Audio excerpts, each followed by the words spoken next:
Saya pokok Jawa tapi belajar juga dekat Jawa. Ya, lama duduk dengan orang Jawa masa kat Jordan. 4 tahun duduk dengan orang Jawa. Tak makan tempe lah. Ya, alhamdulillah. Jadi terlebih dahulu kita benar-benar bersyukur kepada Allah atas nikmat pertemuan kita pada malam ini. Ya, pastinya insya-Allah pertemuan kita pada malam ini menjadi salah satu tanda kesungguhan kita untuk memperoleh keluarga sakinah. Betul kan? Tuan-tuan dan puan-puan sekalian, bila sebut tentang rumah tangga, Ustazah menjiwai perasaannya seorang ibu. Ustazah nak tanya dulu kepada para ibu, ada tak para ibu kat situ tu? Ada Kau Ustazah nak buat test sound juga dengan para ibu Hello. Ada kangen Okey. Para ibu sekalian, Ustaz nak tanya, mana lebih susah, melahirkan anak atau bukan? Ini nak dengar jawapan daripada orang Jawa ni. Ya, mana lagi susah, melahirkan anak atau membesarkan anak? Bersalin ke besarkan anak? Mana lagi susah? Yang tak beranak diam ni, lelaki ni nak tanya ibu-ibu ni. Ya, mana lagi susah ibu-ibu, bersalin ke membesarkan? Seingat Ustazah dengan anak-anak yang Ustazah ada bersalin, seingat Ustazah lah, ya. Ustazah rasa masa melahirkan anak, Ustazah tak keluar air mata. Masa sakit tu tak nangis pun. Ibu-ibu nangis tak masa sakit tu? Tu ibu lahir dia menangis tu, ya. Ni ada ibu yang pakai selupan tempat raya ni. Seingat Ustazah, ya, para ibu sekalian, anak-anak, masa Ustazah bersalin, air mata tak keluar. Dia anak kan, tapi kita menangis kesyukuran. Tapi membesarkan anak, ada tak keluar air mata? Oh ya Allah, banyaknya air mata.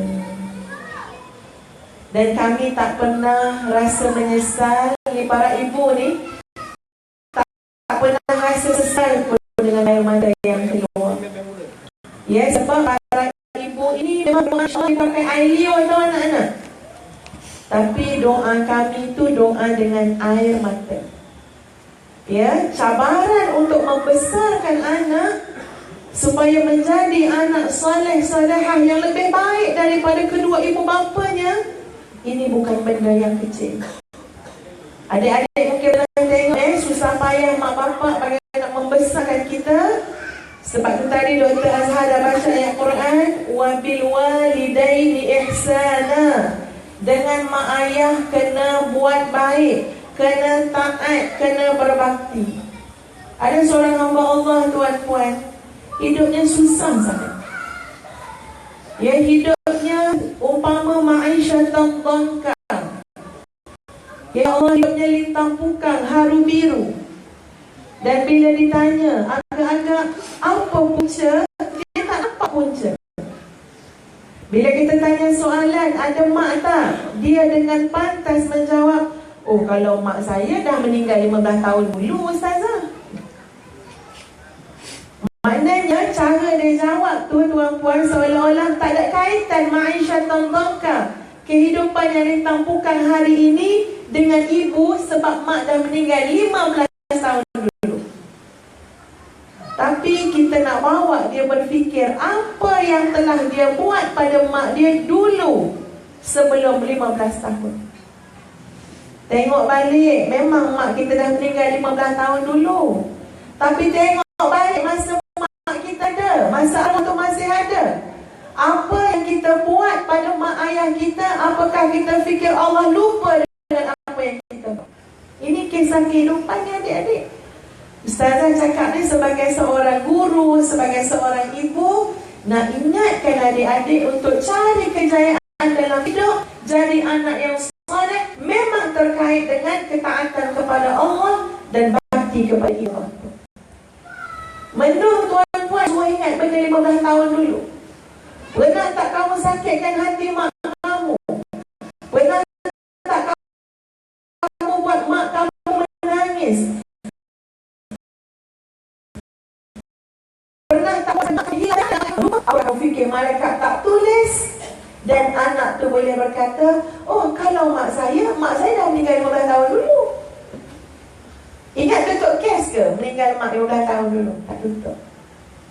Apa yang kita buat pada mak kita semasa hayatnya, perlahan-perlahan Tuhan, selangkah kita kalau tak taubat nasuha, setiap langkah seorang anak itu makin dekat dengan jurang kebinasaan. Sebab tu hati-hati dengan mak ayah. Jadi anak yang benar-benar berbakti. Sebab subhanallah, untuk kita bayar air mata mak kita pun kita tidak mampu. Ustazah dah jadi ibu dan ustazah juga seorang anak. Ya, yang ustazah fikir, ya Allah, jadilah aku ini anak berbakti. Untuk aku balas air mata mak pun aku tak mampu. Sebab seorang ibu bila dia berdoa untuk anak-anaknya, dia berdoa dengan curahan air mata. Curahan. Mudah air mata mengalir. Tolong ya Allah, kesian anak aku. Dan anak kena hafal Quran, ambil SMU pula. Lepas tu akademik lagi, belajar bahasa Inggeris lagi. Kesian anak aku, duduk rumah main game je kerja dia. Ini macam ada yang ini tak terkena dengan siapa-siapa Kan ada yang terkena juga. Mak kita berdoa, ya Allah tolong mudahkan ya Allah, terangkan hatinya ya Allah, dengan air mata. Tapi seorang anak, tengok macam mana kita mendoakan mak ayah. Kita mendoakan mak ayah dengan air mata ataupun tidak. Atau buat syarat je sebab nak bagi doa yang bawah tu mustajab. Dia ada doa bawah lagi. Dia nak buat syarat, dia dah baca lah, Rabbighfirli wa liwalidayya warhamhuma kama rabbayani shaghira. Nak buat syarat, air mata ada tak? Setitik pun tak keluar. Nak bagi tahu ya Allah, perjuangan ibu ayah membesarkan anak-anak ini satu amanah yang sangat besar. Ya, sangat besar. Dan tadi katanya Dr. Nuzhi, bagaimana nak lihat bagaimana rumah tangga Rasulullah sallallahu alaihi wasallam. Maka ustazah nak bawa kepada satu ayat dalam surah Al-Ahzab. Ya, ayat yang berbunyi, a'udzubillahi minasyaitonirrajim. Wadhkurna ma yutla fi buyutikunna min ayatillahi wal hikmah. Ingatlah, ayat ni memang nak bagi tahu pada isteri-isteri Nabi. Wadhkurna, ingatlah wahai isteri-isteri Nabi, ma yutla fi buyutikunna, apa yang dibacakan dalam rumah-rumah kamu. Baca apa dalam rumah-rumah isteri Nabi? Min ayatillah, daripada ayat-ayat Allah, wal hikmah. Ya, kalau tengok tafsir, hikmah itu dalam konteks ayat ini memberi maksud sunnah Rasulullah sallallahu alaihi wasallam. Jadi kita dapat satu ciri rumah tangga Nabi sallallahu alaihi wasallam, rumah yang di dalamnya dibacakan ayat Quran, rumah yang di dalamnya diamalkan Al-Quran, dihayati Quran, dijunjung Quran, didaulatkan Quran, dan juga sunnah Rasulullah sallallahu alaihi wasallam. Sekarang masing-masing boleh tengok dalam bayangan kita semua, boleh bayangkan rumah kita. Ustazah bayangkan rumah ustazah.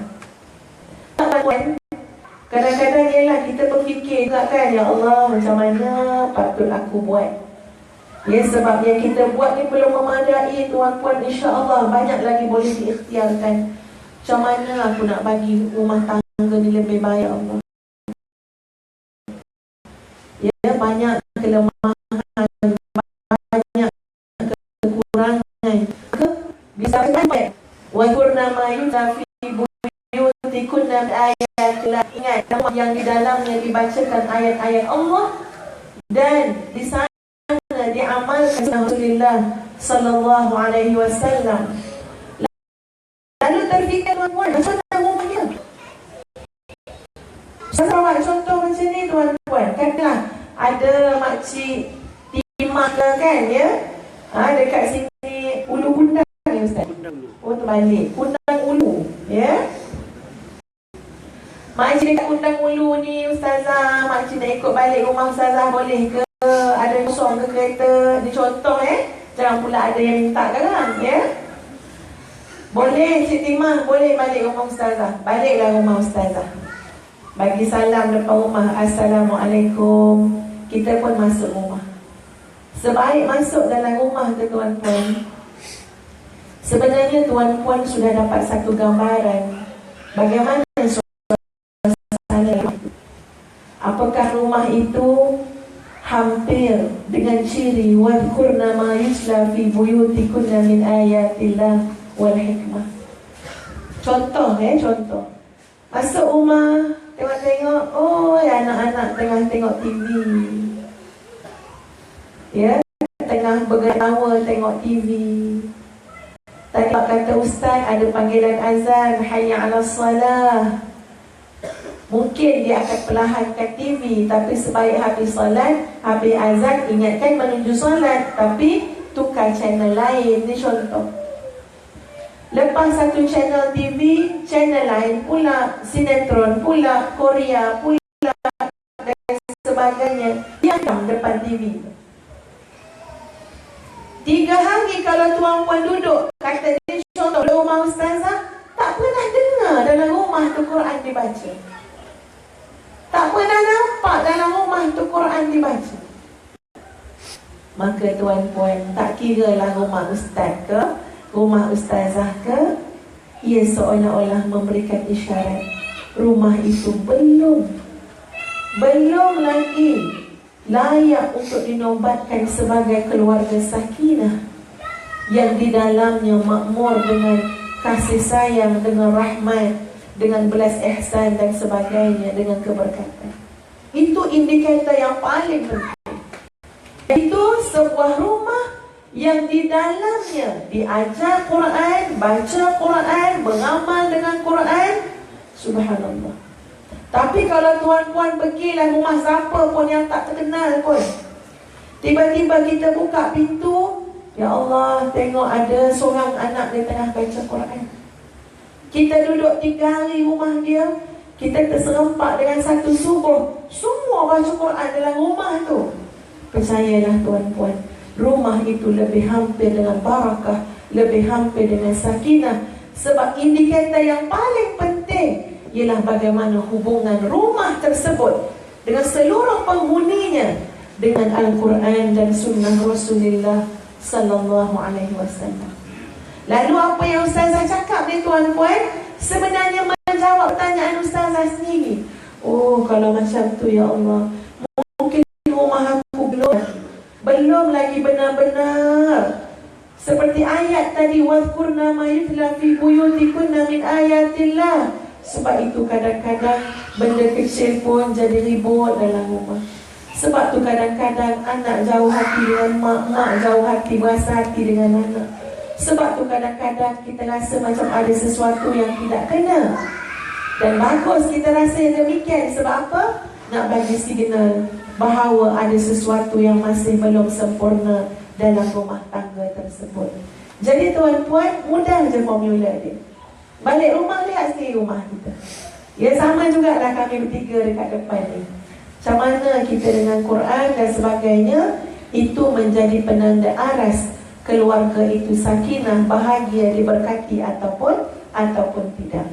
Sebelum ustazah akhiri pusingan yang pertama, dia ustazah nak bagi pada anak-anak ni lah. Anak-anak ni dah menghafal cekap kan. Jadi ustazah baca je, nanti anak-anak terus hafal, boleh? Nanti kita nak test. Ada hadiah ni kat depan ni, ya? Ada seorang anak muda, dia banyak sangat buat maksiat, banyak buat dosa. Ini cerita-cerita zaman dulu-dulu ni, ya? Seorang anak muda yang banyak buat maksiat, banyak buat dosa, jauh dari Allah. Tapi tidak ada siapa yang boleh menahan hidayah Allah. Yahdi man yasha. Allah memberi hidayah kepada siapa jua yang Allah kehendaki. Maka anak muda tadi dapat hidayah. Bila dapat hidayah, adik-adik tuan-puan sekalian, mengenangkan dosa itu adalah satu kesakitan. Mengingatkan maksiat itu adalah satu kepedihan dalam hati. Jadi bila kuat sangat rasa pedih yang amat, rasa sesal yang amat, lalu anak muda ini meratap mengadu, merengek dengan Allah. Rengekkan anak muda ini, ratapan anak muda ini disebut dalam kitab sebagai Aitabul Ghulam. Maksudnya ratapan. Aitabul Ghulam, ratapan anak muda. Rengekkan anak muda. Dan subhanallah, dari satu generasi kepada satu generasi, Allah masih menjaga Aitabul Ghulam. Sampai zaman kita pun boleh tahu tentang Aitabul Ghulam. Padahal berlakunya dulu lagi. Dia tak tahu tahun bila. Dah lama dah tuan-tuan sekalian. Tapi sampai sekarang Aitabul Ghulam itu masih Allah pelihara. Dan subhanallah, Aitabul Ghulam ini sangat baik. Anak-anak hafiz ini amalkan. Ustazah ada tulis dekat Quran anak-anak yang hafaz Quran lah. Tulis. Suruh dia baca, jangan tinggal. Mudah-mudahan tak berapa nak tinggal lah Sebab bagus. Anak muda tu dia cakap macam ni dengan Allah. Dia meratap, Ilahi, wahai Tuhanku, in kunta qabalta taubati wa ghafarta dhunubi. Apabila engkau mengampunkan dosaku, apabila engkau menerima taubatku, tolonglah bagi aku tanda ya Allah, supaya hati dia rasa senang taubatnya Allah terima, supaya dia nampak tanda dosanya Allah ampunkan. Ilahi in kunta qabalta taubati wa ghafarta dhunubi fa'akrimni. Bagi tanda ya Allah dalam bentuk apa? Muliakanlah aku. Fa'akrimni bil hifzi wal fahmi. Muliakan aku dengan hafazan yang bagus dan kefahaman yang mantap. Hatta ahfadha wa afhama kullama sami'tu minal ilmi wal Quran. Sehingga aku boleh menghafaz, aku boleh memahami setiap yang aku dengar daripada Quran dan juga ilmu. Allah bagi dia punya hafalan TikTok anak-anak sekalian. Allah bagi dia faham subhanallah dengan kefahaman yang sungguh baik, kerana Allah menerima taubatnya. Wa akrimni, tanda kedua. Ya Allah, kau terima taubat aku, kau ampun dosaku, bagi aku tanda. Muliakan aku. Dengan apa? Bihusnus sauti, dengan suara yang sedap, dengan suara yang lunak. Siapa sini suara tak sedap? Angkat tangan. Ni anak-anak tahfiz ni, angkat tangan suara tak sedap. Masya Allah, sedap laka Ni boleh test lepas ni ya anak-anak. Dia kata apa? Fa'akrimni bihusnus saut. Tolong muliakan aku ya Allah dengan suara sedap, dengan suara lunak. Hatta man sami'a qira'ati yazdadu riqatan fi qalbi wa in kana qasyul qalb. Sehingga kan siapa pun yang dengar suara aku, hatinya bergetar. Mudah-mudahan masuk hidayah, walaupun dia seorang yang berhati batu. Memadai dengan dengar suara. Allah bagi jadikan jalan hidayah. Allah bagi yang mudah. Yang ketiga dia minta, wa akrimni birrizqil halal. Dan tolong muliakan aku dengan rezeki yang halal. Warzuqni min haitsu la ahtasib. Dan kurniakan aku rezeki yang datang dari jalan yang tidak sangka-sangka. Innaka sami'ud du'a. Sesungguhnya engkau ya Allah maha mendengar segala doa dan permintaan. Jadi ada yang meriwayatkan semua yang anak muda itu minta Allah mustajabkan. Maka anak-anak tahfiz, ustazah cadangkan, hafalkanlah doa tersebut, beramallah, mudah-mudahan dimuliakan dengan 3 perkara yang telah ustazah sebutkan sebentar tadi. InsyaAllah kalau susah sangat, suruh je ustazah Google je. Subhanallah ada dalam Google tu. Tulis je Aitabul Ghulam, keluarlah doa tu. Sampai ada dah dalam internet pun dah ada. Mudah-mudahan jadi amalan. Sekian. Assalamualaikum warahmatullahi wabarakatuh. Waalaikumsalam warahmatullahi wabarakatuh. Alhamdulillah, terima kasih Ustazah Nur Hafizah Musa di atas perkongsian bagaimana mudah-mudahan perkara paling basic untuk membentuk keluarga sakinah. Marilah sama-sama, bukan setakat kita seronok anak-anak membaca Quran, Tetapi mudah-mudahan kita, ibu dan bapa dulu sebagai model, sebagai orang putih biasa sebut, action speaks louder than words. Tindak tanduk kita itu lebih kuat daripada kata-kata. Sebab tu kadang-kadang kita cakap-cakap, ceramah-ceramah, kuliah-kuliah, selagi mana kita tak buat, dia tak jadi. Kadang-kadang risau juga, kita banyak cakap saja. Walaupun Alhamdulillah dari segi seronok. Sekarang zamannya orang nak dengar ilmu. Tapi mudah-mudahan kita naik satu tingkat lagi, kita beramal dengan ilmu-ilmu kita. Lagi-lagi tuan-tuan, puan-puan, muslimin, muslimat, anak-anak kita, anak kita generasi yang begitu kuat, tersentuh dengan visual. Dia mudah dengan apa yang dia nampak berbanding dengan apa dia dengar. Tak percaya? Jom adik-adik kita buat aktiviti sikit, boleh tak adik? Boleh tak? Jom kita buat macam ni. Buat macam ni sama-sama. Yang mak bapak pun apa salahnya? Jom sama-sama kita buat. Okey, buat sama-sama. Yang ni 3, yang ni kosong. Boleh? Boleh? Okey, sama-sama semua angkat tinggi-tinggi. Okey, sekarang letak dekat mata. Tengok lubang, tengok lubang. Tengok lubang, jauh sikit, jauh sikit, jauh sikit. Tengok, okey, jarak macam ni. Okey, nampak ustaz dekat dalam lubang tu? Okey, sekarang sama-sama daripada tu letakkan bulatan ni, nampak bulatan? Letakkan bulatan itu dekat dagu masing-masing. Tu dia, dagu kat mana, dek? Contoh paling mudah. Saya kata letak dekat dagu sebab saya letak dekat sini. Semua letak kat sini. Berjanggut nampaknya dahi adik-adik. Sebab tu bila sebut dagu dekat sini. Tapi bila saya letak dagu sebab sini, ibu-ibu dengan bapak-bapak pun tak sini juga. Sebab memang itu sifat kita. Kita mudah terikut dengan apa yang kita nampak. Biarlah ustaz cakap macam mana, mak bapak cakap macam mana, tapi kita selaku mak bapak, selaku ustaz, ustazah, cikgu-cikgu, selagi kita tak buat, anak tak nampak. Mudah-mudahan insya-Allah kita jadi orang-orang yang beramal dengan apa yang kita pelajari, dan mudah-mudahan di situ datangnya keberkatan dalam apa yang kita lakukan insya-Allah. Apa khabar semua? Cuba tanya orang sebelah, faham tak apa ustaz kalau ustaz cakap kat depan kamu? Tanya orang sebelah, jangan jawab kuat-kuat. Tanya je orang sebelah. Tanya tadi. Ibu-ibu pun jangan malu-malu, tanya orang sebelah. Agak-agak boleh faham tak setakat ni? Okey, alhamdulillah, terima kasih di atas perhatian. Sekarang kita berada di pusingan kedua. Sebagaimana yang saya janjikan, saya sediakan sedikit ruang kepada sidang hadirin muslimin muslimat. Kalau ada sebarang soalan yang nak diajukan, untuk itu nak tengok kalau ada, minta tolong angkat tangan.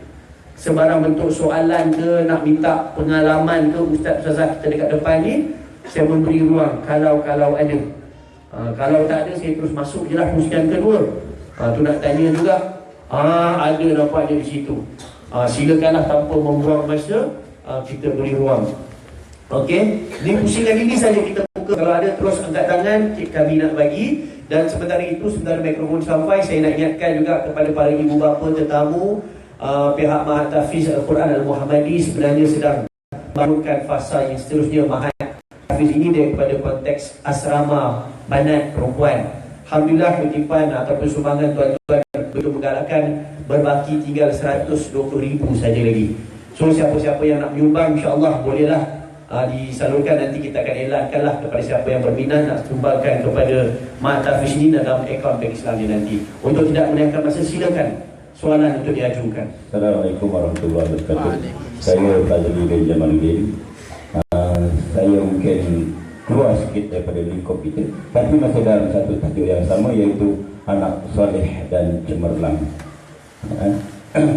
Saya ingin bertanya untuk menyelesaikan permasalahan yang dalam diri saya, iaitu saya seorang guru sekolah rendah.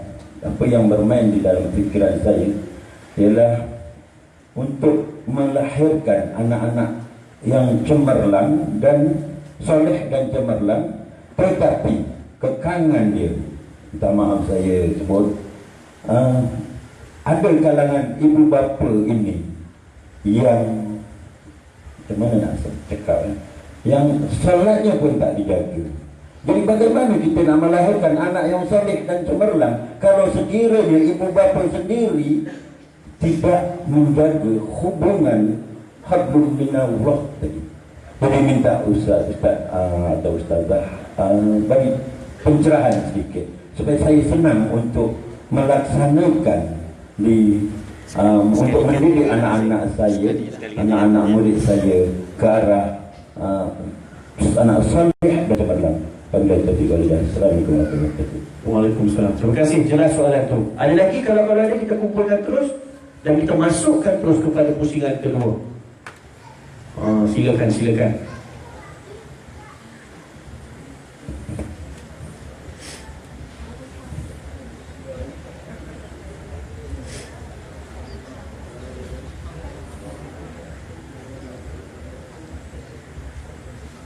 Assalamualaikum warahmatullahi wabarakatuh. Assalamualaikum. Tegakkan mikrofon, jangan angkat gitu. Mikrofon ni maju sikit.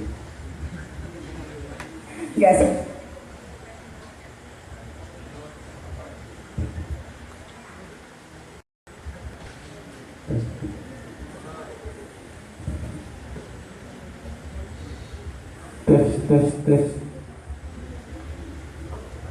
Jangan hantar meeting kan?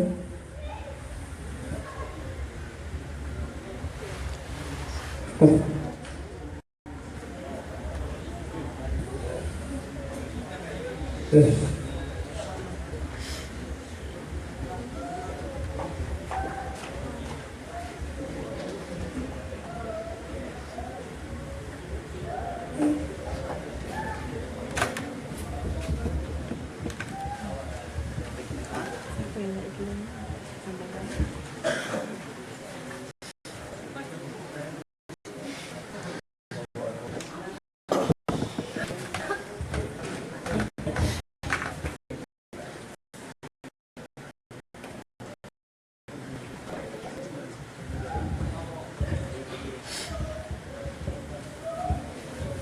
Assalamualaikum warahmatullahi wabarakatuh. Saya Puan Siti Aisyah. Saya nak ingin bertanya kepada Ustazah, Khabar Ustazah, Ustaz. Salam ta'aruf daripada kami orang kampung. Saya seorang guru. Yalah, kita pun seorang ibu. Faham apa yang Ustazah sebutkan tadi, yang Ustaz sebutkan tadi. Okay, kadang-kadang kita pun sebagai guru seperti yang tuan tadi tersebut ni. Jadi saya ni selalu bila berhadapan dengan pelajar-pelajar yang kadang-kadang menimbulkan masalah, saya lebih muhasabah diri saya lah. Sebab kadang-kadang saya bertanya kepada diri sendirilah sebagai ibu, berapa banyak kekurangan diri saya yang ataupun ada perkara-perkara yang mungkin saya terabai yang saya lakukan kepada anak-anak. Walaupun anak-anak cuma 3 orang, tapi mungkin masa saya terlalu banyak dengan sekolah. Kita boleh mengajar 30-50 orang satu hari, tapi kadang-kadang kita terlupa untuk melihat masa kita dengan anak-anak walaupun 5 minit. Balik kita penat, kita buat kerja kita sendiri kan. Okay, tapi betul kata Ustazah, doa ibu jadi hijab. Jadi setiap saatlah kita sebagai ibu ni kita berdoa, moga-moga amalan ataupun pekerjaan yang kita lakukan kepada masyarakat ini Allah memberi barakahnya kepada anak-anak. Jadi saya pun anak-anak saya bukanlah anak-anak yang cemerlang IPSR 5A, PMR 8A. Tapi bila anak-anak selalu meluahkan rasa, ya Umi mesti malu, kami tak cemerlang. Saya cuma cakap dengan anak-anak saya, pada Umi, anak-anak Umi bukan tak cemerlang, anak-anak Umi belum cemerlang. Doa ini sentiasa untuk anak-anak, moga-moga roh barakah itu akan anak-anak dapat. Dan doa itu penting Ustazah, sebab anak saya yang bongsu memang bukan dari aliran agama lah, tapi selepas PMR dia rasa dia perlu cari Al-Quran, dan dia berusaha untuk mendalami Al-Quran. Dan saya rasa kebaikan yang saya dapat ialah doa ibu tu memang jadi hijab lah. Saya cuma nak share dan saya mohon Ustazah beri pencerahan mungkin kepada kami lah, ibu-ibu, ayah-ayah, supaya lebih bertanggungjawab kepada anak-anak. Assalamualaikum warahmatullahi wabarakatuh. Kira berserap dengan ada musim yang kedua terus jawapan-jawapan ni. Ustazah akan jawab anda buat kesimpulan ada. Okey, benar. Ini memang saya sengaja buat gelap. Cuma tak. Ya ke? Takut. Cikgu baik. Kau ada ilmu. Tu yang gelap tu. Purposely.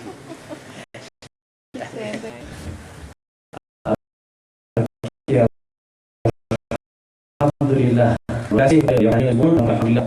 Bangganya kita orang kampung Medan banyak dengan guru. Memang guru sejarah dan semua. Ini alhamdulillah kita bangga dan seronok. Alhamdulillah sekolah-sekolah agama, rumah tafis. Inilah pintu-pintu keberkatan Allah bagi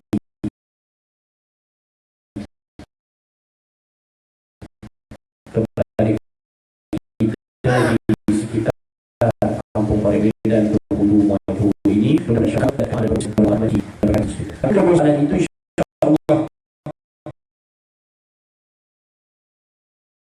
kita akan angkat dalam sampai ke ini bagaimana untuk orang dulu dengan menjawab pertanyaan dan usaha awal tadi. Kita mulakan dan Ustazah untuk respon kepada soalan yang diajukan tadi, dan mudah-mudahan di sana ada sedikit sebanyak yang boleh kita ambil manfaat kepada ibu-ibu dan anak-anak. Silakan Ustazah. Baik, terima kasih Dr. Rusdi. Assalamualaikum warahmatullahi taala wabarakatuh. Ustazah respon soalan daripada Tuan Haji dululah. Ya, guru yang pertama tadi yang soal. Ini pandangan Ustazah Tuan Haji mungkin kalau didiskusikan dalam seminar lebih luas lagi lah ya dia punya perbincangan. Tapi dalam masa yang sangat terhad, Ustazah terarah untuk bawa kita semua melihat kepada surah Luqman.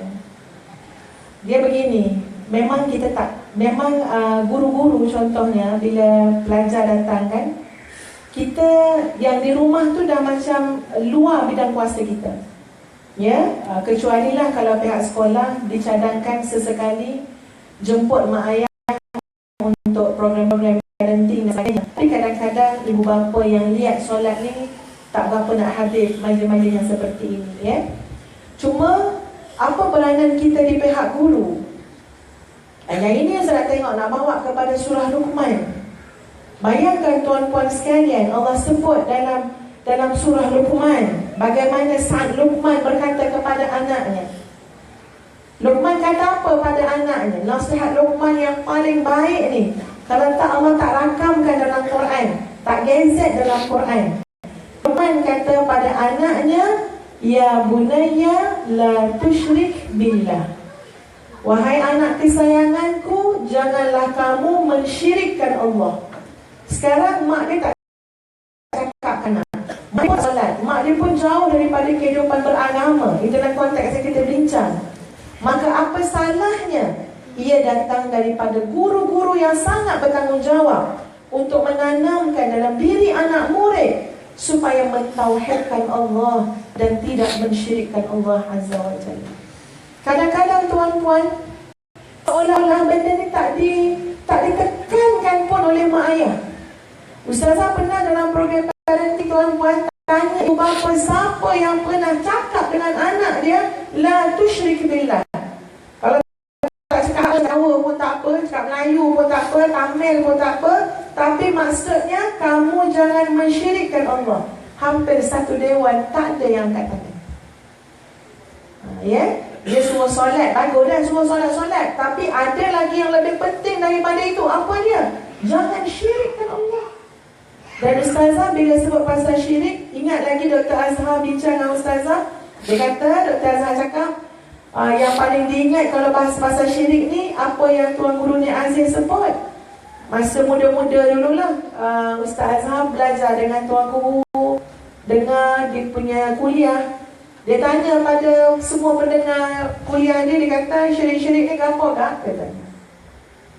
Maka orang kampung pun jawablah, menyengutukan, dia kata. Kau yang Kelantan kan, ya, ada I ke hujung dia, menyengutukan. Tuan Guru tanya lagi, menyengutukan, dia apa kak? Dia kata. Sebab perkataan menyengutukan itu tak biasa guna. Betul tak tuan-puan? Ke mak-mak selalu guna kat rumah? Bang, jangan sekutukan saya. Ada tak cakap suami macam tu? Kita kata jangan madu kan, ya? Tak guna sekutu kan? Maknanya menyengutukan ni jarang guna tau bahasa tu. Bila jarang guna, kadang-kadang dia tak masuk dalam kita punya hati. Subhanallah. Tuan Guru sebut, yang Ustazah dengar daripada Dr. Azhar, tak perlu Ustazah dengar ataupun jadi termenung dengar.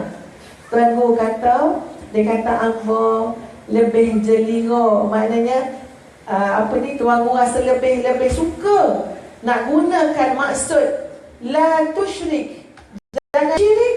Maksudnya ialah syirik ni maknanya tidak setia dengan Allah.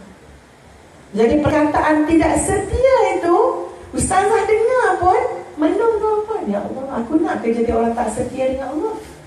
Kadang-kadang hayya 'alas salah, as-salatu khairum minan naum, tak setia dengan Allah hanya kerana selimut busuk, hanya kerana bantal busuk. Itu pun dah mencabar kesetiaan kita kepada Allah. Allahu Akbar. Jadi bayangkan dada anak-anak ini nak diisikan dengan apa? Kita mesti setia dengan Allah. Kita jangan syirikkan Allah. Kita mesti mentauhidkan Allah. Kenapa saya kata rujuk surah Luqman? Sebab pada ayat berikutnya Allah berfirman dalam surah Luqman, tuan-tuan, wa in jahada. Di mana ayat dia? Wa in jahadaka ala an tusyrika bima laysa laka bihi ilmun fala tuti'huma. Kalau mak bapak kamu suruh kamu untuk buat sesuatu yang mensyirikkan Allah, jangan kamu taat kepada arahan dia untuk mensyirikkan Allah. Maknanya apa? Sudah ada gambaran dalam Quran sifat ibu bapa yang tidak bertanggungjawab. Dah ada gambaran dalam Quran sifat ibu bapa yang tak tanam dalam diri anak dengan sebaik-baik akidah tauhid kepada Allah. Allah dah sebut dalam Quran. Tapi ingat ayat yang sebelumnya, ya, anak-anak itu diletakkan kukuh dalam diri dia untuk benar-benar mentauhidkan Allah. Andai kata bukan datang daripada ibu bapa, maka inilah, ya, di antara tugas peranan yang pasti sangat diganjari oleh Allah kepada para guru untuk menanam dalam diri anak-anak itu rasa kesetiaan kepada Allah Azza wa Jalla. Ya, jadi insya-Allah nanti akan berubah banyak benda. Malah dalam surah Luqman disebut wasahibuhuma fid dunya ma'rufa. Mak bapak macam mana teruk pun, kamu wahai anak-anak kena bergaul, kena menyantuni mak ayah dengan sebaik-baiknya. Jadi jalannya daripada guru tanam akidah tauhid, guru tanam sifat supaya taat kepada mak bapak.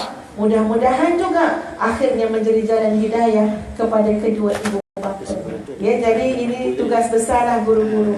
Dan soalan yang kedua, Ustazah ni nak ringkaskan ni macam susah sikit, tapi cuba ringkaskan. Macam ni lah dia punya rumusan dia. Nak didik anak ni tuan-puan, didik anak murid ke, didik anak kita sendiri ke, sebenarnya ia adalah satu proses yang panjang. Jangan terburu-buru, jangan tergopong-gapah. Begitulah juga kami bercakap pada diri kami sendiri saat kami kena mendidik anak-anak dan juga anak-anak murid. Kita seorang manusia ni ada sifat isti'jal, sifat tergopong-gapah. Kalau boleh pagi dinasihat anak, petang kan tengok anak dia berubah dah kelas pakai jubah bagai. Ya? Padahal tidak, proses pendidikan ni panjang sangat. Dan yakin dengan Allah, husnuzan dengan Allah. Allah tak pernah mensia-siakan segala kebaikan dan usaha yang kita buat. Bertenang. Orang yang boleh sabar untuk menunggu natijah, hasil daripada proses yang panjang, pasti terkait dengan soal keikhlasan.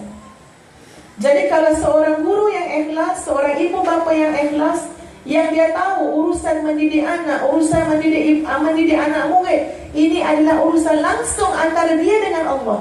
Dia dengan Allah. Jangan pula tengah-tengah tu kita didik anak sebab nak orang puji anak kita, wah hebatnya.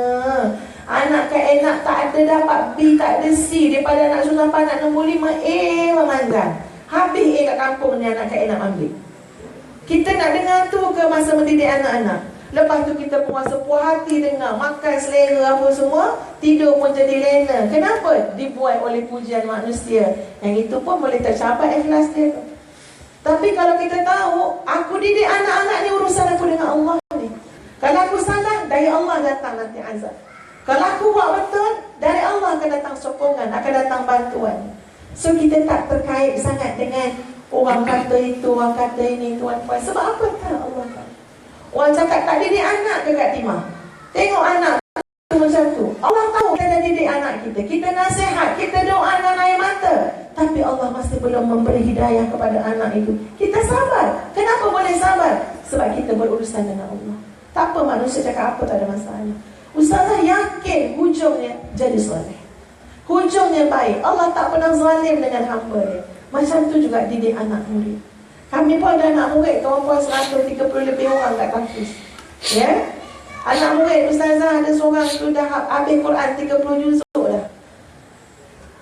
Ustazah bawa kereta tuan-puan, lalu dia nak pergi bersukan, duk mengepong kopok leko. Empong ni tahu sampai berjalan ni. Ngok-ngek kopok leko. Yang lihat tu. Ustaz pada satu anak murid aku hafal Quran 30 juzuk makan berjalan. Hafal Quran 30 juzuk makan berjalan. Ya. Dia dalam kereta ni, macam mana nak buat ni? Kalau kita tegur terus, Ustazah fikir nanti dia segan dengan Ustazah, nanti mungkin hilang selera dia nak main futsal, kan? Sebab dia panggil Ustazah Umi juga, sebab Umi dia tegur. Jadi Ustazah cuma pek-pek je horn kat dia. Dan bila dia nampak Ustazah, dia senyum dengan dia dan dia rasa malu, dia sorok kopok lekor dia. Ya, dan Ustazah kata sabar. Pada diri sabar. Kamu tak didik anak kamu dan anak orang dalam masa satu hari. Proses mendidik ni panjang, sabar. Satu ni je dia. Mungkin dia buat silap-silap soal berjalan. Satu ni je. Senyum, tanya khabar dia. Ucap kat dia, selamat main futsal. Ya, menang kalau bertanding. Macam itulah antara dia bertanding futsal dan sebagainya. Sabar, tunggu hari-hari tertentu. Nanti kamu masukkan dalam taujihat, dalam tazkirah tentang akhlak. Ya, bagaimana orang-orang yang hafaz Quran kena beramal dengan Quran. Jadi macam itulah tuan-puan. Hati kita akan lapang bila kita tahu urusan didik anak adalah urusan kita dengan Allah Azza wa Jalla. Manusia boleh cakap apa saja. Ya, tapi kita bergantung dengan Allah dan husnuzan kita dengan Allah, insya-Allah anak murid kita, anak kita akan jadi anak yang soleh. Ustazah, kita semua dah tua tuan-puan. Kita pun ada cikgu-cikgu yang kita respect sekarang kan. Ingat lagi, kenapa? Ya Allah, dia tak marah pun. Kalau dia marah pun dia menahan kemarahan dia. Ke tengah-tengah dia marah, dia boleh nasihat dengan kasih sayang. Itu melekat ke hati tuan-puan. Subhanallah. Mudah-mudahan kita menjadi guru-guru terpilih yang demikianlah. Ya, dalam mendidik anak-anak kita dan juga anak-anak murid. Ya, anak-anak bangsa kita insya-Allah. Wallahu'alam. Alhamdulillah, terima kasih. Itulah jawapan dan kupasan yang diberikan oleh Ustazah Nur Hafizah Musa mengajak kepada kita. Mudah-mudahan kita semua, ibu-ibu, bapa-bapa, guru-guru, kepada anak-anak murid dan anak sendiri, mudah-mudahan kita boleh sama-sama rasa bertanggungjawab mendidik anak itu bukan sekadar untuk mendapat jeritan A. Tapi mudah-mudahan kita orang Melayu, orang Islam ni banyak benda yang secocok. Sebab tu selalu saya bawa tuan belajar pepatah orang Melayu, ikut resmi padi makin, berisi makin tunduk. Mudah-mudahan kita ibu-ibu, bapa-bapa, guru-guru didik anak-anak yang soleh, yang cemerlang. Makin berisi itu bukan di perut. Walaupun kami bertiga ni nampak XL semuanya. Tapi mudah-mudahan selain daripada berisi di perut, mungkin berisi di poket. Tapi orang Melayu dulu ajar, yang kita nak isi itu di sini. Yang kita nak isi sangat itu di sini. Kita isi dengan ilmu, kita isi dengan iman. Akhirnya anak-anak kita itu akan tunduk. Bukan setakat tunduk yang orang Melayu sebut merendah diri, tetapi mudah-mudahan kita sampai ke peringkat didik anak-anak kita, anak murid kita tunduk kepada Allah. Itu maksud ketundukan orang Melayu dulu-dulu, yang hari ini kadang-kadang hilang.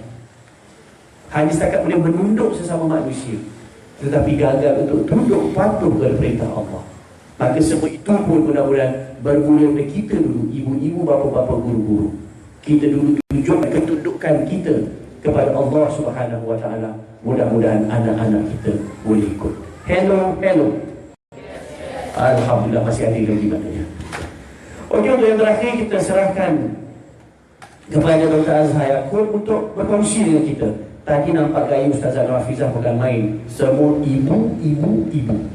Macam bapa ni tak ada kerja untuk membentuk anak soleh, anak cemerlang. Mungkin sebagai kutub kita nak juga meraihkan bapa-bapa. Apakah peranan sumbangan yang boleh dimainkan oleh bapa-bapa? Dan seterusnya membentuk keluarga sakinah tadi. Nama pun ketua keluarga. Takkan semua ibu saya.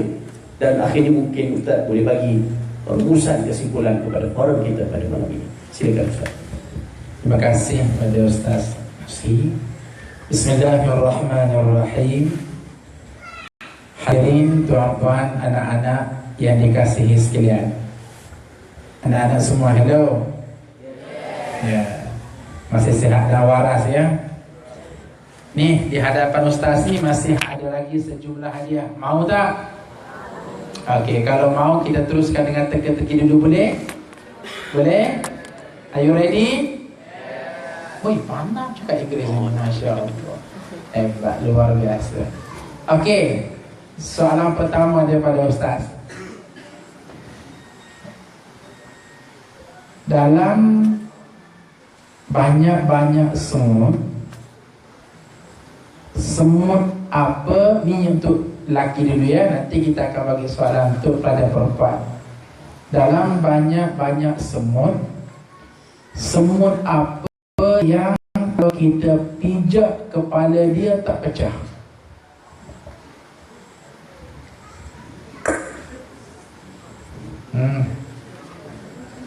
Wah, aku tengok kamu tengok aku ya. Aku tak faham soalan. Dalam banyak-banyak semut apa yang kalau kita pijak kepalanya enggak pecah kepalanya?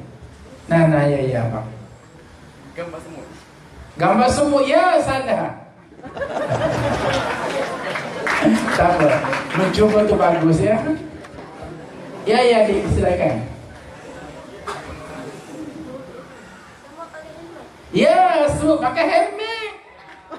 Nah, teka-teki jangan berat sangat. Betul. Begitu bukan gemuruh tu adik kita ya.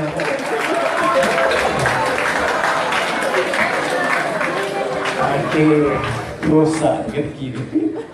Harap pihak sekolah turut semak juga ya macam mana fikiran anak kita. Semua pakai helmet Okey, baik.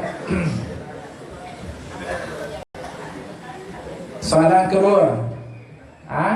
Soalan kedua kepada pelajar perempuan di belakang.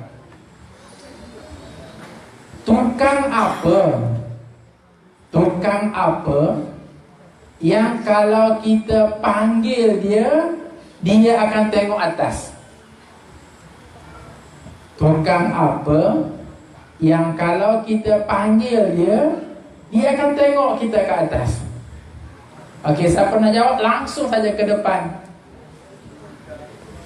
Nah, ini untuk pelajar puteri ya. Nah,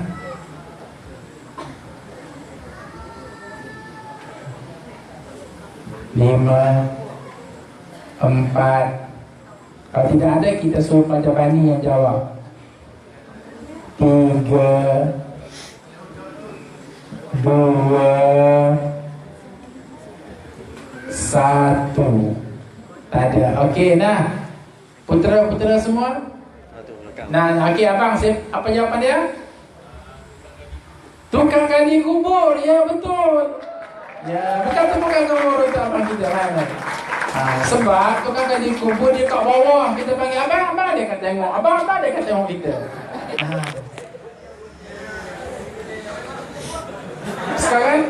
Sekarang Ustaz semakin confused. Kat sini belajar apa sebenarnya?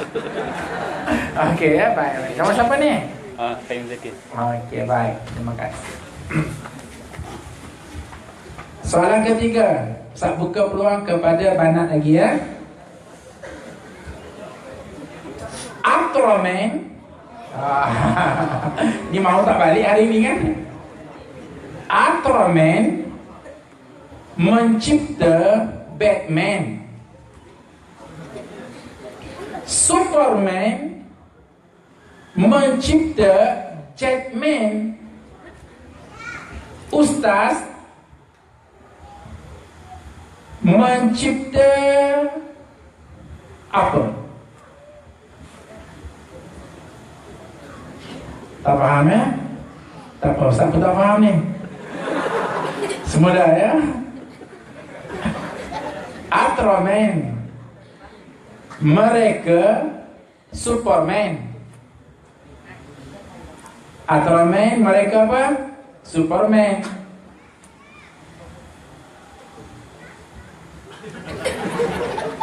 Batman, mereka Jetman.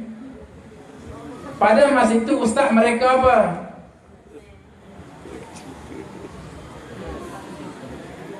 Banat, silakan cepat pantas.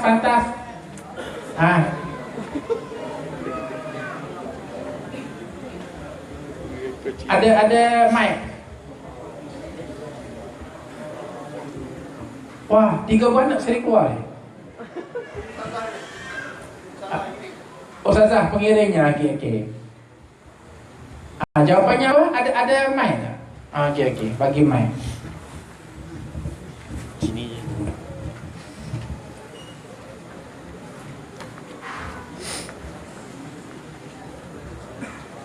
Okey, Ustaz ulang sekali lagi tahu. Superman, mereka Batman. Balik. Superman, mereka Ultraman. Tak apa lah. Tak apa. Tak ada masalah. Jangan serius sangat. Ini teka-teki. Superman, mereka Ultraman. Batman, mereka Jetman. Ustaz pada masa itu mereka apa? Tak buat bidak.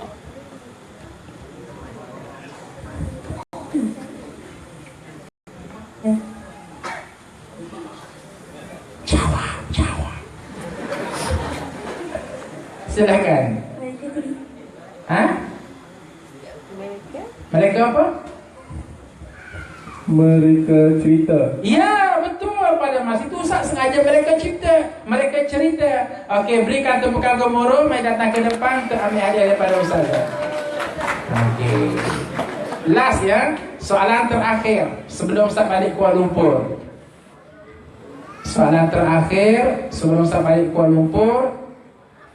Cuba kenali dia ini siapa? Ustaz ni datang. Okey.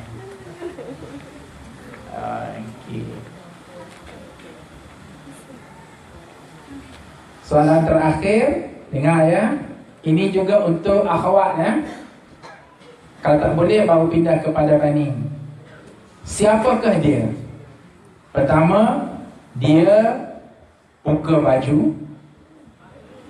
Kedua, dia pakai bedak satu badan. Ketiga, dia mandi kolam. Siapakah dia?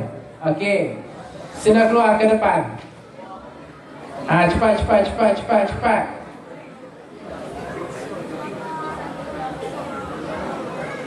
Ramai. Dua-dua datang. Ini sudah jadi kes jenayah.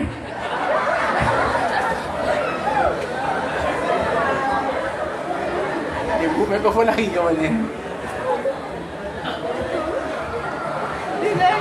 Wah. Esok masuk Kosmo. Ustaz dikejar oleh pelajar. Ustaz, ada 2 buah. Nombornya. Ada dua. Okey, boleh dua-dua sekali, Mek. Okey. Jawapannya siapa dia? Pisang goreng. Ya, betul. Okey, dua-dua datang. Ya, kan goreng pisang goreng. Kita buka kulitnya ibarat buka baju. Kita letakkan tepung pada satu badan pisang. Kita pakai bedak. Masuk kolam, itu masuknya apa tu? Itu masuk dalam minyak. Okey, datang dua-dua. Jangan jatuh. Eleman pun.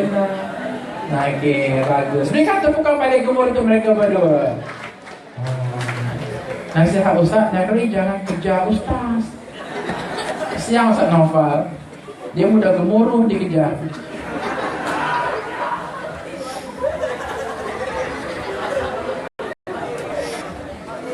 Baik, hadirin tuan-puan yang dirahmati Allah sekalian. Apakah tugas dan tanggungjawab kita sebagai seorang ayah? Selama-lamanya Allah Azza wa Jalla memberikan penegasan. Ar-rijalu qawwamuna 'alan nisa. Lelaki sentiasa sahaja ada wibawa banding dengan orang perempuan. Kalau kita elaborate ayat ini dalam konteks parenting, maka nilai qawwamah, nilai wibawa, syaukah, credibility ada pada seorang suami. Suami unggul dalam mendidik anak-anak. Suami unggul dalam mendidik isteri. Suami unggul dalam bertanggungjawab soal nafkah dan seumpamanya. Maka macam mana kita nak memacu rumah tangga kita supaya berlakunya rumah tangga sakinah, mawaddah dan seumpamanya? Hadirin sekalian, mari kita membelai masuk dalam diri kita, jadikan ia sebagai sesuatu yang bertapak dalam mindset kita, dalam attitude kita, bahawa kita sebagai seorang suami, kita sebagai seorang ayah adalah pendakwah yang paling unggul dalam rumah tangga kita. Ustaz peribadi, Ustaz adalah pendakwah kepada isteri Ustazah Nafizah Musa. Ustaz adalah pendakwah kepada 8 orang anak kami. Tak ada ramai baru 8 Ustaz. Perempuan lelaki, perempuan lelaki, perempuan lelaki, perempuan lelaki. Oh, kenapa jadi macam tu Ustaz? Aku tak faham. Itu kena forum lain tu. Jadi selagi mana kita memposisikan diri kita sebagai seorang pendakwah, kita akan nyaman. Ketika mana kita menyantuni anak-anak kita yang pasti ada kerana. Dan insya-Allah kita juga akan nyaman ketika mana kita menyantuni isteri kita yang insya-Allah kok ada kerana. Contoh yang paling praktis. Katakanlah Ustaz, ada 8 orang anak yang sedang membesar, tinggalnya bersama. Lazimnya tuan-puan, anak kita dalam kadar yang biasa, seawal pagi subuh agak-agak senang ke susah nak bangun salat subuh? Standard mual lah. Ni mual kan? Mana? Susah kan? Susah. Jadi nak tak nak kita lah sebagai ayah kejut. Kalau Kak Ngah, Kalang, Mak Uda, Mak Teh, Mak Usu bangun salat subuh. Hadirin, sekali kejut untuk salat subuh, agak-agak anak kita bangun ke tidak? Tak bangun. Payah bangun. Liat, pekat, likat, bejat kelabuasan. Payah. Maka di sini penting kita sebagai seorang ayah cuba memposisikan diri kita, aku ni pendakwah, jangan mudah putus asa. Kita akan berdakwah kali kedua. Tunggu 5 minit, tak bangun lagi. Kalau kita tidak ada jiwa pendakwah, kita akan menyapa, ikut kau lah, nak bangun tak nak bangun ikut suka hati kamu. Kubur kamu, kubur kamu, kubur aku, kubur aku. Nah, ambil kau. Tak boleh tu. Jangan mudah putus asa dalam memperbaiki anak-anak. Okey, datanglah kali kedua. Bayangkan sekali kejut 8 kali, anak 8 orang. Kejut kali kedua, 8 kali 2 berapa ya? 16. Bangun, bangun, bangun, bangun, bangun. InsyaAllah kali kedua mereka bangun. Berjalan ke bilik air, tahu-tahu buat U-turn, patah balik syahid. Sama juga kamu pun. Guru dia asrama apa kali kejut. Tengok geram-geram nak apa? Nak cekik. Jadi 8 kali 2, 16 kali. Tak bangun, terpaksa kejut kali ketiga, insya-Allah barulah siapkan diri untuk solat subuh. Bayangkan seawal pagi, 8 kali 3, 24 kali. 24 kali kita kejut anak kita. Kita akan lapang hati, lapang jiwa dan seronok kejut anak seawal pagi kalau kita ada jiwa pendakwah. Wah, alhamdulillah, aku seawal pagi dah menjadi seorang pendakwah ni. Mana mad'u aku, mana sasaran aku, no dia, anak aku 8 orang. Maka pada masa itu kita akan sentiasa lapang. Kenapa? Tidak ada kata-kata yang paling indah kecuali mimman da'a ilallah wa amila salihah, kecuali mereka yang berdakwah pada jalan Allah dan mengajak manusia kepada amal soleh. Nah, jadi kita sebagai seorang guru, sebagai contoh di sekolah, hadirin sekalian, kita tidak perlu kecewa. Nah, seorang pelajar yang dikenal pasti bagus sekali, tapi malang sekali ibu ayahnya adalah seorang yang bukan syariah compliance, tidak ikut syariat dalam hidupnya. Pertama sekali kita jangan gundah. Kenapa? Allah mendidik kita, alla taziru waziratun, sambung, wizra ukhra. Seseorang tidak menanggung dosa orang lain. Nah, dosa ibu ayah yang tak solat, mereka yang tanggung. Anak-anak yang kita lihat di sekolah bagus sangat performansnya, solat, akhlaknya bagus, pengajiannya cemerlang, maka mereka akan sukses dengan pengajian mereka. Oh, nanti anak tak akan berkat kerana ibu ayahnya tak solat, kerana ibu ayahnya menyeleweng hidup. Tak. Kenapa? Seseorang tidak akan menanggung liability seseorang. Itu yang pertama. Yang kedua, apabila kita mengetahui keadaan sedemikian rupa, maka biarlah kita ada peranan. Maka peranan kita, ambillah peranan. Kalau kita ada wibawa dan keupayaan, ya, sebagaimana disebut tadi, mungkin dalam pertemuan-pertemuan PIBG kita cuba highlightkan tajuk ini. Kesianlah anak-anak kat sekolah kalaulah ibu ayah tak beri kerjasama. Dan kerjasama ibu ayah bermula daripada ibu ayah memperbaiki hubungan dengan Allah. Yang tak solat, yang solat akhir waktu, solat awal waktu, yang hidup mencari rezeki haram, pindahlah kepada menjilal. Kesian implikasi kepada anak-anaknya. Kalau kita ada wibawa, kalau kita memang tidak ada keupayaan ke arah itu, mari kita menyelesaikannya secara holistik. Apa dia? Berdoa kepada Allah Azza wa Jalla. Berdoa, bukan berdoa dengan kata-kata. Bahkan mungkin di saat itu kita berdoa dengan air mata. Nun, aku ada seorang pelajar yang aku sangat jatuh hati kerana kebaikan yang ada padanya, tapi malang kamu utuskan pada ibu ayah yang tidak baik. Rab, tolong repair ya ibu ayahnya supaya jadi baik. Allah Azza wa Jalla Maha melihat, Allah Azza wa Jalla Maha mendengar. Begitulah juga hadirin sekalian, kita sebagai seorang ayah, kadang-kadang mungkin ada masalah bukan dengan anak, tapi mungkin dengan isteri kita. Maka kita mestilah berada atas pada masalah. Jangan kita larut dengan masalah yang ada pada isteri kita. Maaf ya, Ustaz terpaksa kata begitu pada malam ini. Sebab Nabi SAW awal-awal menyebut bagaimana orang perempuan diibaratkan sebagai tulang. Hello, tulang ayam, tulang rusuk.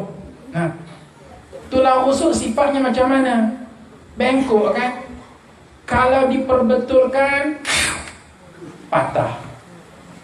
Kalau dibiarkan terus bengkok. Maka macam mana nak buat? Fastausu bin nisa. Maka kamu wahai sang suami, sentiasalah beri nasihat kepada isteri kamu. Dan ketika kita memberi nasihat, kita upgrade diri kita seorang pendakwah. Ya, hari ini mau berdakwah dengan siapa ya? Dengan isteri. Kenapa? Nih, nampak ada sesuatu yang tak kena ni, dia merajuk. Ada sesuatu yang tak kena ni, dia buat sesuatu yang tak betul. Memang begitu. Sebab itulah orang-orang soleh kata, orang suami dengan isteri mesti ada 3 tanggungjawab ketika mana isteri buat sesuatu yang tak betul. Pertama, dinasihati. Itu yang pertama. Yang kedua, diduai. Yang ketiga apa Ustaz? Yang ketiga, disolati. Solat jenazah. Bukan solat jenazah. Kita sebagai seorang suami tolong buat solat hajat. Supaya apa? Wahai Allah, aku solat hajat khas untuk isteri aku yang ada masalah. Kenapa? Mereka tunang rusuk. Sebab ya, kadang-kadang maaf cakap, orang perempuan emosinya mengatasi realiti ataupun rasionalnya. Kadang-kadang sifat mereka apa dia? Cakap dulu baru fikir. Cakap dulu baru fikir. Marah dulu baru fikir. Nah, sebut dulu bahasa-bahasa yang kesat baru fikir. Puan-puan setuju tak ni? Hello. Mari kita buktikan secara saintifik. Wah, luar biasa tu. Yang lelaki, diam. Yang suami, diam. Ini Ustaz tanya isteri saja. Puan-puan, kalau anda dikejar anjing, apa yang anda akan buat? Ibu-ibu jawab. Kalau puan-puan dikejar anjing, apa yang puan-puan buat? Lari. Betul tak? Tengok, betul kan? Tapi kalau Ustaz tanya dengan soalan kedua, antara ibu-ibu dengan anjing, mana lebih laju? Anjing. Habis tu lari buat apa? Awal-awalnya beria ya. Okey, kalau anjing kejar macam mana? Lari. Antara ibu dengan anjing mana lebih laju? Laju anjing. Maksudnya apa? Cakap dulu baru fikir. Jadi bukan semua ya, tapi Ustaz percaya semua yang kat muani, masya-Allah, tabarakallahu ahsanul khaliqin, semua ni calon-calon syurga, calon-calon jannah. Yang sebut ni bukan di selatan, di Muan, sebut di utara kat Perlis. Jadi nak tak nak kita sebagai seorang lelaki, fastausu bin nisa, lapang dada, posisikan diri kita sebagai seorang pendakwah, tak payah tegang-tegang saja, tegang-tegang sangat, biasa-biasa saja. Akhir sekali daripada Ustaz ialah begini. Sebagai penutup daripada Ustaz, kita mesti masukkan ke dalam jiwa anak-anak kita ini rasa nikmat hidup bertuhankan Allah. Inilah satu-satunya mekanisme yang menjadikan anak kita ini sentiasa dalam keadaan hidup dirasai Allah bersama dengannya. Kelak tiba masa mereka besar pun, mereka akan sentiasa jujur, baik, mereka tidak akan melakukan rasuah, penyelewengan, penyalahgunaan kuasa, korupsi. Sebab apa? Sebab mereka hidup dalam keadaan sentiasa merasakan Allah bersama dengannya. Mari kita melihat bagaimana Al-Quran menyebut hal ini. Tuan-tuan, anda boleh duduk dalam surah Yusuf ayat 23 dan 24. A'udzu billahi minasyaitonir rajim. Wa rawadathu allati wa fi baitiha 'an nafsi wa ghallaqatil abwab wa qalat hayta lak. Qala ma'ana rabbi ahsana mathwaya innahu la yuflihu adh-dhalimun. Laqad hammas bihi wa hamma biha laula an ra'a burhana rabbih. Kadzalika nusfa'an sawla fahsyahu min 'ibadina al-mukhlasin. Saya ringkaskan bagaimana Zulaikha cuba menggoda Nabi Yusuf agar melakukan perkara keji berzina. Tapi hujung kepada segala-galanya ialah Nabi Yusuf adanya sentimen nikmat hidup bersama dengan Allah. Allah Maha melihat, Allah Maha menatap, Allah Maha menyaksikan, dan pasti dia akan bertemu dengan baik buruk, reward and punishment atas baik buruk yang dia lakukan. Faman ya'mal mithqala dzarratin khairan yara wa man ya'mal mithqala dzarratin syarayyara. Buat baik dibalas baik, kemuncak namanya syurga. Buat jahat dibalas keras, kemuncak namanya neraka. Akhir sekali Nabi Yusuf tidak respon kepada Zulaikha, tak melakukan kerja terkutuk. Biarpun dalam bilik polis tidak ada, SB tidak ada, CCTV tidak ada, tetapi Yusuf membawa nilai. Biarpun semua itu tidak ada, tapi Allah ada. Allah Maha menatap, Allah Maha melihat, Allah Maha menyaksikan. Jadi anak-anak sekalian, termasuklah ibu ayah, anda di luar sana terdedah kepada 1001 ujian. Sekejap bagaimana disogok dengan hal-hal yang tidak syar'i. Sekejap anak-anak kita mungkin keluar sana terdedah dengan beberapa ujian, sehingga mereka ini melakukan perkara yang tidak baik. Maka cegahan yang paling berkesan ialah terasa nikmat hidup bertuhan. Maka sebagai menutup kepada bicara di PK Ustaz nak ajak semua anak-anak, banin, banat, putera dan puteri, ikhwah dan akhwat, pelajar-pelajar semua. Oleh kerana Ustaz Nusi kata bagaimana secara visualization ini akan menjadi lebih kuat, maka sila ikut apa yang Ustaz nak buat. Okey, anak-anak semua sila angkat tangan kanan semua. Boleh tangan semua ya? Okey, bawa ke dada sebelah kiri. Okey, kenapa dada sebelah kiri? Sebab di dada sebelah kiri simbol kepada hati. Mari kita bercakap dengan hati kita yang menghubungkan dengan Allah Azza wa Jalla, ya. Okey, puteri pun sama, ya. Baik, sila ikut kata-kata Ustaz. Allah Maha melihat perbuatanku.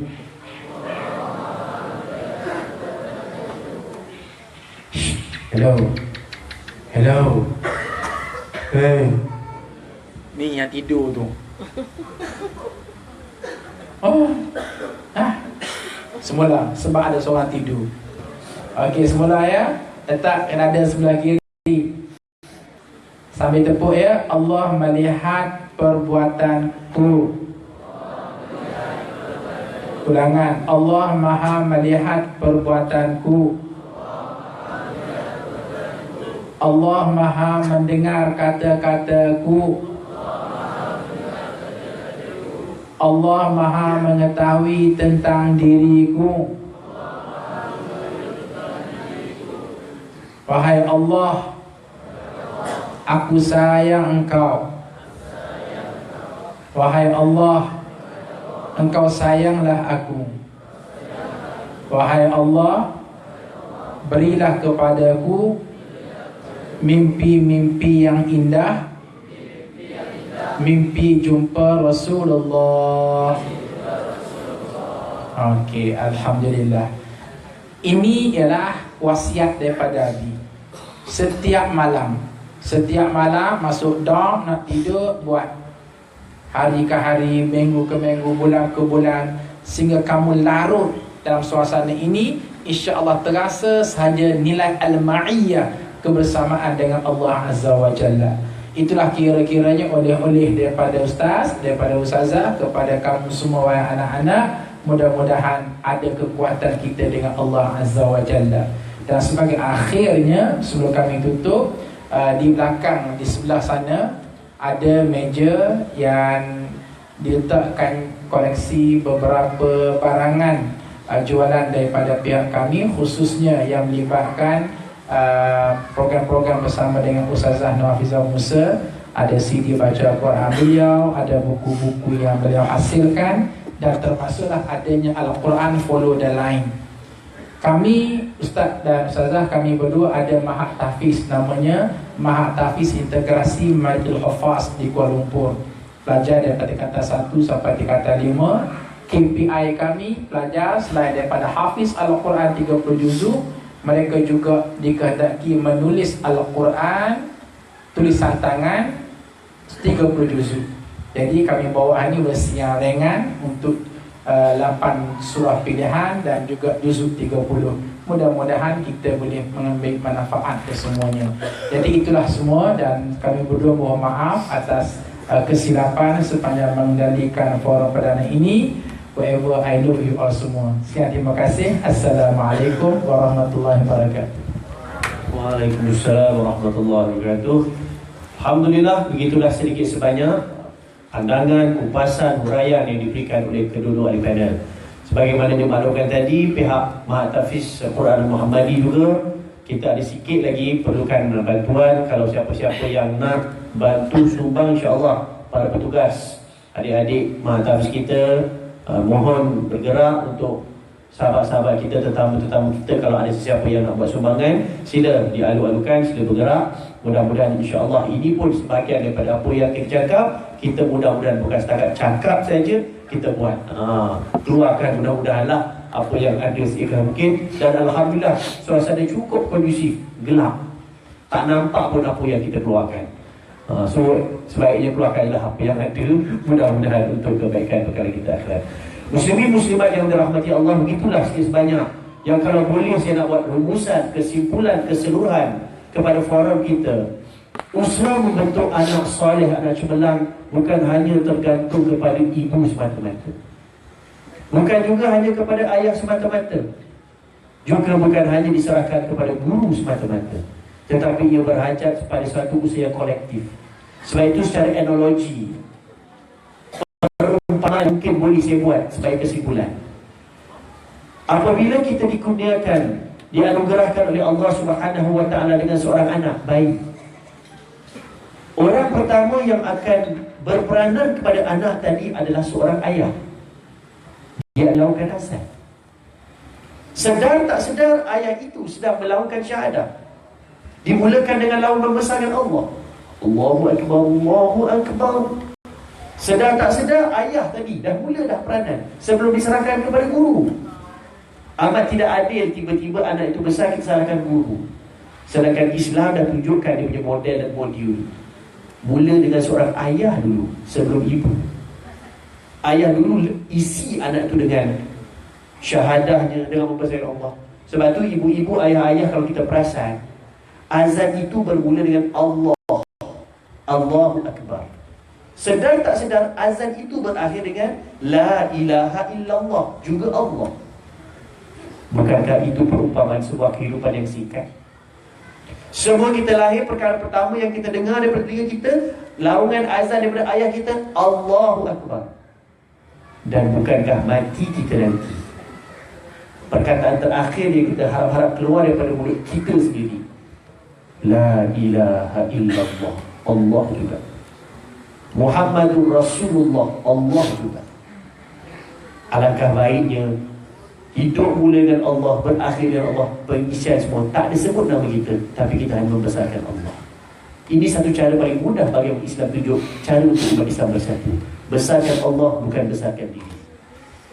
Dan bukankah dalam solat sendiri pun, tuan-tuan puan-puan, kita mulakan solat kita pun dengan Allahu Akbar. Solat pun dimulakan rukun qawlinya Allah. Dan adik-adik, apakah perkataan terakhir yang keluar daripada mulut kita bila kita solat? Assalamualaikum warahmatullah, Allah juga. Dan dalam solat tersebut Allah, Allah, Allah yang kita sebut. Maka mudah-mudahan itulah sedikit sebanyak usaha yang kita harap kita faham. Begitu banyak pelambangan-pelambangan yang Allah berikan dalam hidup kita, tidak lain dan tidak bukan kita humble kepada Allah. Jangan kita besarkan diri kita, jangan rasa kita hebat, tapi kita kongsikan kekuatan kita sama-sama untuk mengagung dan membesarkan Allah Subhanahu wa ta'ala. Dan inilah cara terbaik rasanya untuk kita umat Islam terus bersatu hati, bersatu pemikiran, untuk sama-sama menuju jalan yang sama. Untuk akhirnya, boleh tak kita minta adik-adik yang ke depan kita buat aktiviti terakhir sebagai penutup? Boleh tak? Jom adik-adik depan bangun sekejap. Yang depan, yang belakang tak apa, yang belakang jadi penonton juga. Kita buat adik-adik yang kat depan ni, kita buat persembahan. Okey, jom semua bangun, semua bangun, semua bangun. Last tadi, lepas tu kita terus balik. Okey, semua bangun. Simple aja. Okey, semua tutup mata, menghadap depan, menghadap ustaz. Okey, mak bapak dengan yang kawan-kawan kat belakang boleh tengok. Okey, simple je. Dengar arahan ustaz. Semua tutup mata, jangan tidur sudah. Tutup mata, tutup mulut. Okey, sekarang ikut arahan ustaz, ada 3 saja. Yang pertama, Sila pusing ke kanan 40 darjah. Okey, kedua, pusing ke kanan 60 darjah. Mulut tutup.